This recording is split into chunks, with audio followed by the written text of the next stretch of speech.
And thanks for joining at this glorious and amazing day. Our discussion today is about relationships. There's so many things that go wrong with a relationship, if it's friendship, marriage, employee, employer, parent, and child, and so on and so forth. And I believe there's actually only one thing at its core that destroys relationships. And that one aspect is self-esteem.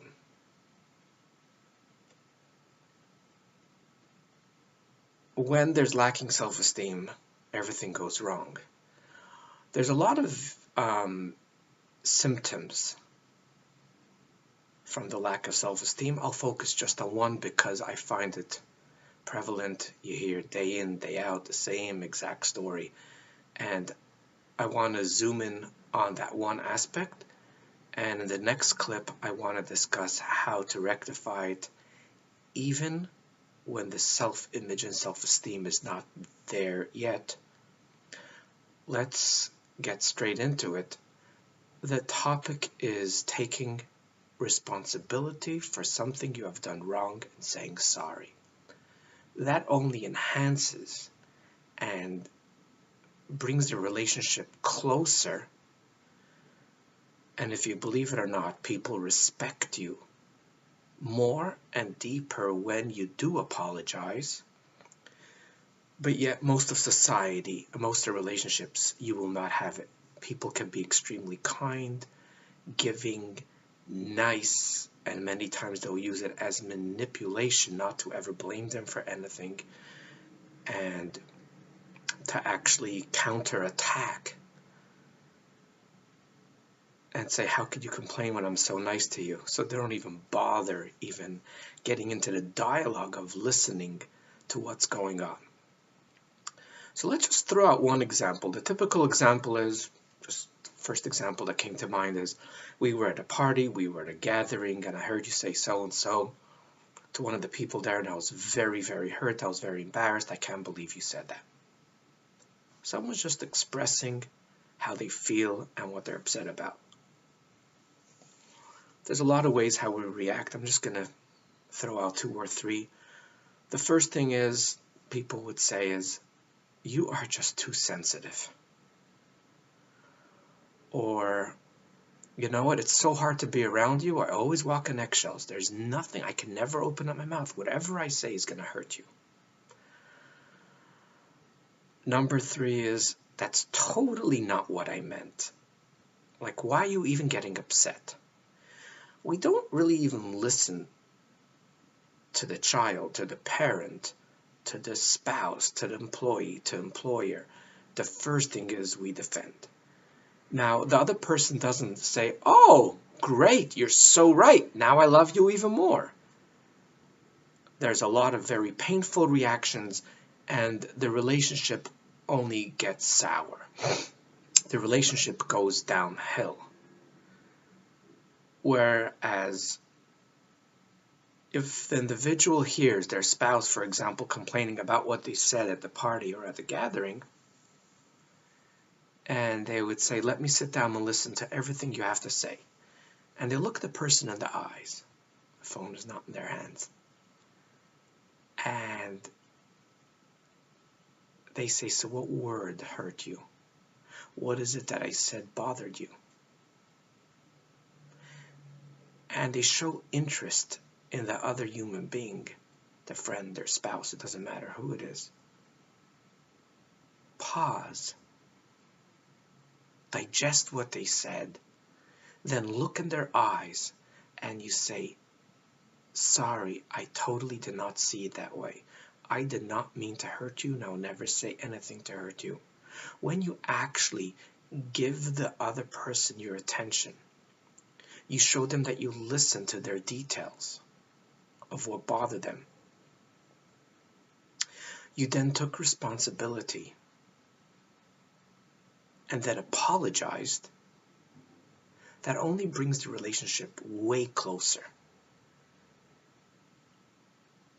My question is, why don't 98% of people do that? Very few. Very, very few would actually do that in a very loving and caring way.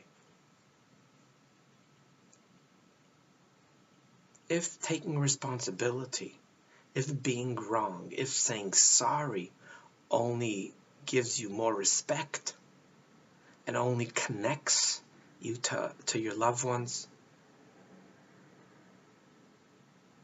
makes people like you more, makes your relationship greater, why wouldn't most of society do it?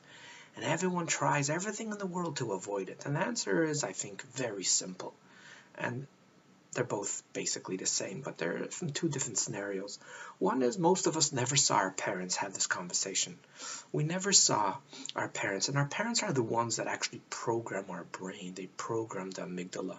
They tell us what life will be, even though it might not be that way, but they really give us an inner picture of what life will be.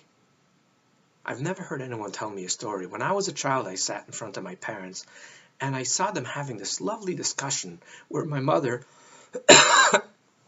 said to my father, this so-and-so bothered me. My father was listening and was very respectful, and then apologized. These things don't usually happen. And even if there's an apology, there was yelling, there was screaming, and these things don't happen. So we never had role models, and therefore it's very scary. And I think that we did not see as a child. It's very scary. There are times you see people eating a certain fruit around you. They all seem like to enjoy it, and you're very hesitant. It's very simple because you never ate this. You never saw it in your parents' house. You never ate it as a child. So even though when you come to a new country and you're 30 years old and you see everyone eating it, your conscious mind says, go ahead and eat it. Try it out. Your subconscious mind is terrified as usual. The second reason I think has a greater impact on us. Most of us, anywhere between 89 to 99% of us, were not allowed to make mistakes when we were children. Maybe when we were 3, 4 years old, yes. The moment you get older, there's no room for mistakes. The only thing we hear as children is, when are you ever going to learn? Again, you did that? Could you just be a bit more careful? Like if you just be a bit more careful, that would have not happened. It's so funny how brilliant we are to our children, but yet we're allowed to make mistakes. But our parents are just copying what their parents told them. So as parents, we're obligated to tell that to our children. Why can't you be more careful? So to a child, to most children, on one level to another level, mistakes equal danger. Mistakes equal rebuke. Mistakes equal abandonment. I mean, so many of us got the silent treatment by mistakes. Mistakes was a very painful thing. So today, if you're 15, 20, or 60 years old, regardless of what age you are, you don't connect to what really is. Your amygdala controls your mind. The subconscious. And what your subconscious tells you, even today, that making a mistake is an absolute danger. The second we hear, as human beings, that someone is about to criticize you, right away our emotional and mental walls just go up. Some of them are made out of wood, some out of metal, some out of concrete, and some of them take out our rifles. And sadly, I've seen actually people begin to attack. Not only they won't take responsibility, they'll attack. For example, they'll start saying, whoa, whoa, whoa, you're telling me what I did wrong? Look at you, big talker, Mrs. or Mr. Perfect. I could tell you right now 30 mistakes. And we take out that rifle to attack. That doesn't help the relationship. The question is, how can we delete the old program which controls our life? Because if it's between the amygdala or the conscious mind, the prefrontal cortex, the amygdala always wins. 99% it wins unless you work through, unless you put them both on the table and have a little discussion. And I have developed separation therapy that works excellent, very similar to exposure therapy.